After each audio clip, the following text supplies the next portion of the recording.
A signet ring bearing the Clark's family's coat of arms. A number is written on it.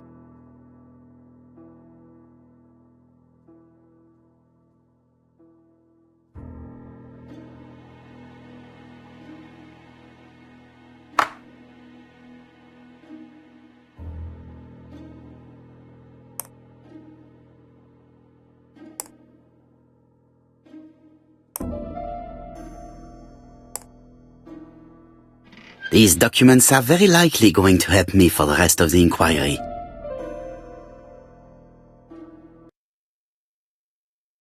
A dozen gold sovereigns, some shares for the Southern Railway and some treasury bills. This is not worth much, hardly enough to justify your robbery.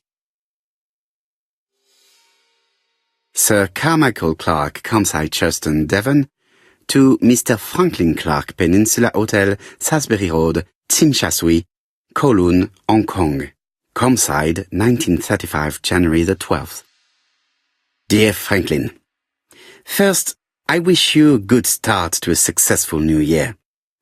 I have received your letter dated December 10th.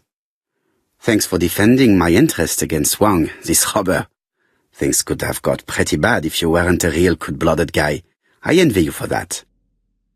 Things go on here much as usual. Charlotte is moderately free from pain. I wish one could say more. You may remember Thora Gray. She is a dear girl and a greater comfort to me that I can tell you. I should not have known what to do through this bad time but for her. She has an exquisite taste and shares my passion for Chinese art.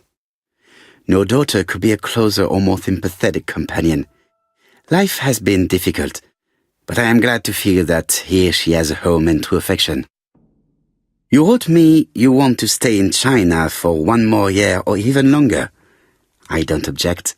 The longer you stay, the more opportunities you will have to increase our collection. Nonetheless, you should know that we miss you here, and that Charlotte will be gone by the time you come back.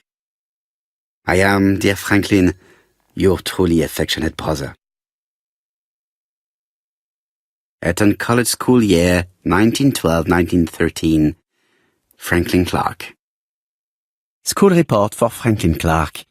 According to his teachers, Franklin was a good student, but lacked discipline. Charlotte Clark, Comside, Churston, Devon, to Mr. Franklin Clark, Peninsula Hotel, Salisbury Road, Tsim Sha Tsui, Kowloon, Hong Kong, Comside, 1935, January 1st. I wish you with all my heart a happy year 1935. Writing my greeting cards, I have affectionate thoughts for you. Always smiling as a child, sailing to distant countries and bringing back to us trunks full of wonder.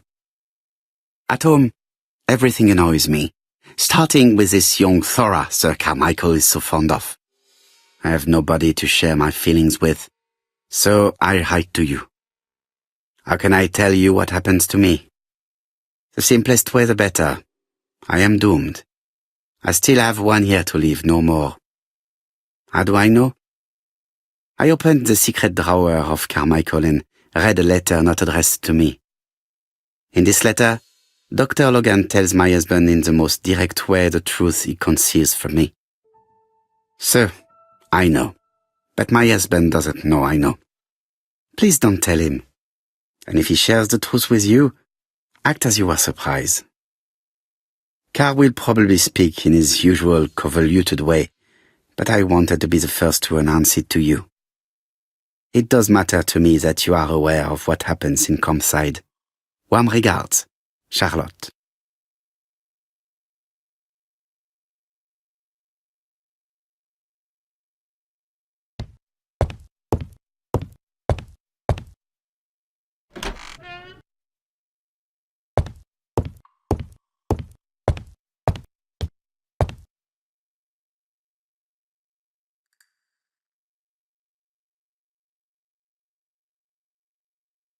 The Black Dragon's Curse. To Franklin, who will never grow up. January 25, 1928. Car Charlotte.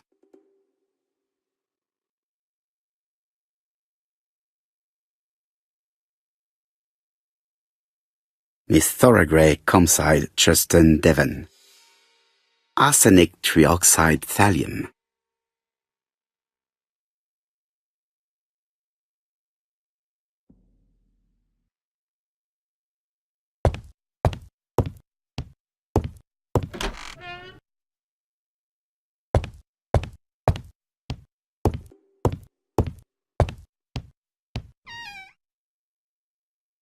Where is the horrible smell of carrion coming from?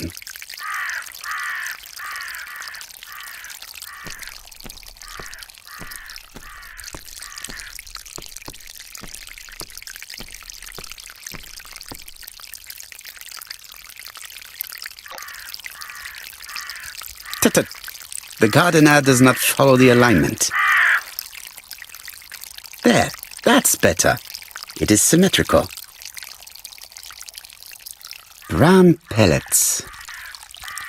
Revolting. Brown pellets. Revolting. There, that's better. It is symmetrical.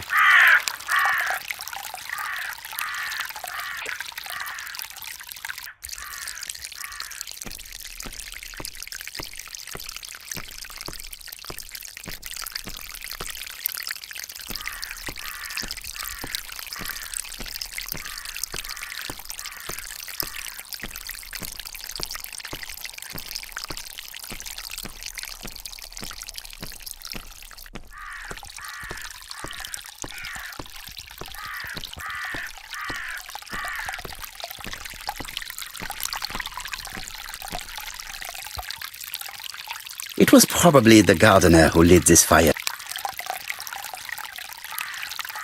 Look here. I wonder if someone wanted to get rid of these papers. This object would probably be useful to me. Let us now try and get our brain cells to work.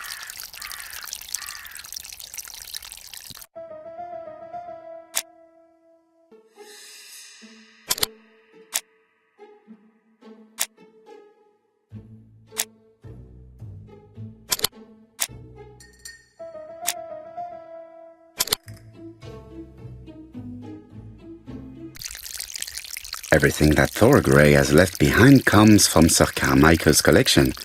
He most probably gave them to her, but she chose to leave them here rather than run the risk of being accused of theft. It is understandable when you know just how much Lady Clark mistrusted her. Let us now try and get our brain cells to work.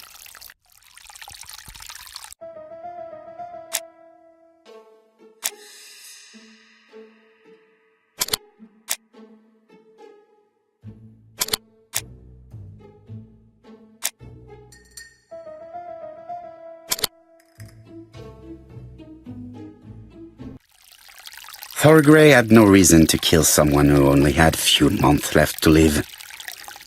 The poison she ordered was for rats. The gardener must have made good use of it, considering the stinking remains on the path, not far from the property. I've finished here. I must put the skeleton key back and inform Hastings that I'm returning to London.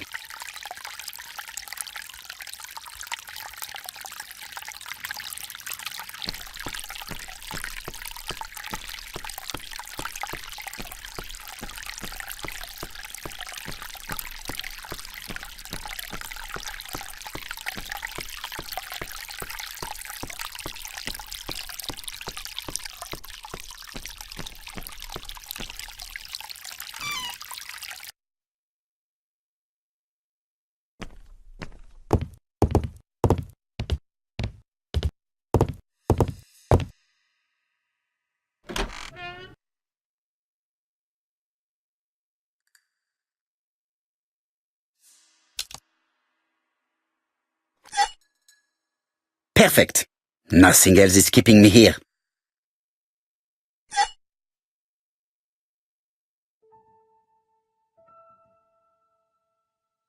Hello, Hastings? I have finished in Churchton. I will take the first train. Tell me, do you know how to restore writing on a burnt document? Yes, you just have to soak a cloth with a hydrochloric acid solution and rub the sheet of paper. Then the characters appear. Bien. You have been of great assistance, Hastings. Could you please order the solution as soon as possible? Of course, but what documents do you want to read? You will see, my friend. À ce soir.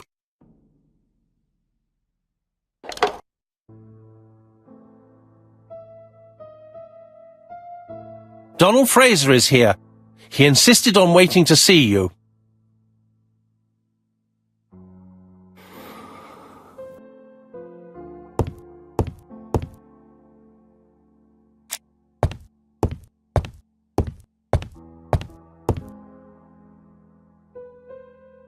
This man is tired.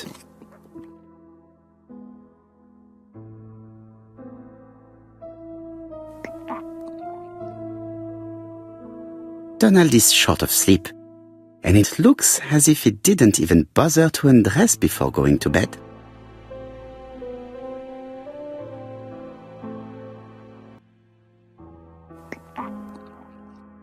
Mr. Poirot, I don't know why I'm here.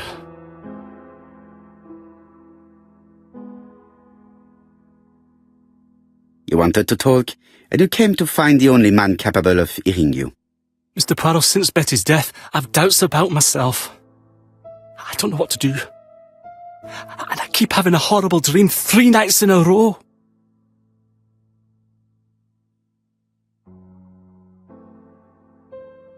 Have a drink, and tell me about this dream.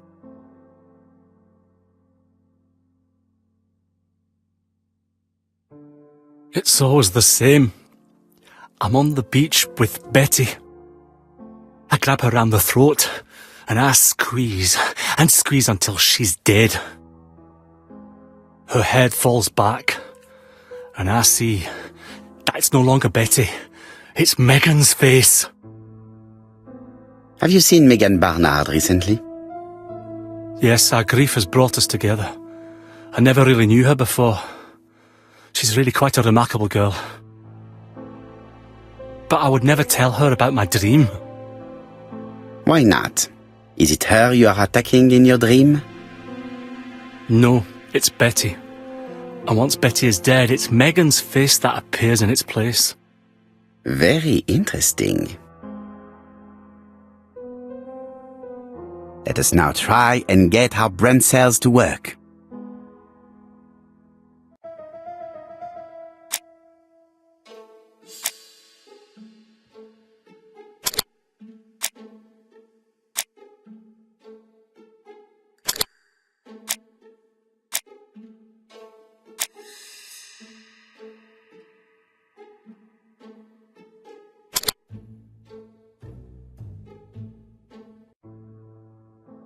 Mr. Fraser, I think that the real meaning of this dream is that you are in love with Megan Barnard. Please go on. Do. This dream certainly betrays your guilt. Oh. But what do you feel guilty about? Having killed your fiancé? Possible.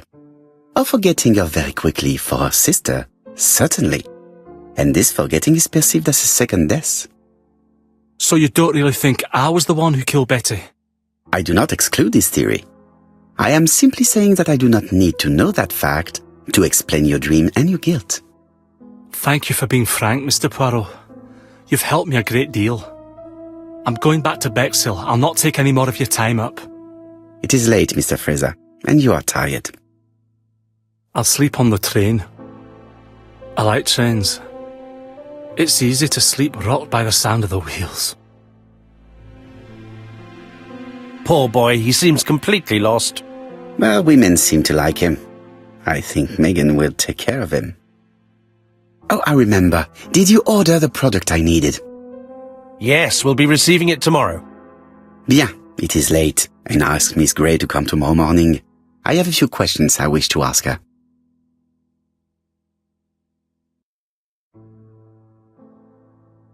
Mademoiselle, I asked you here in order to answer a very important question.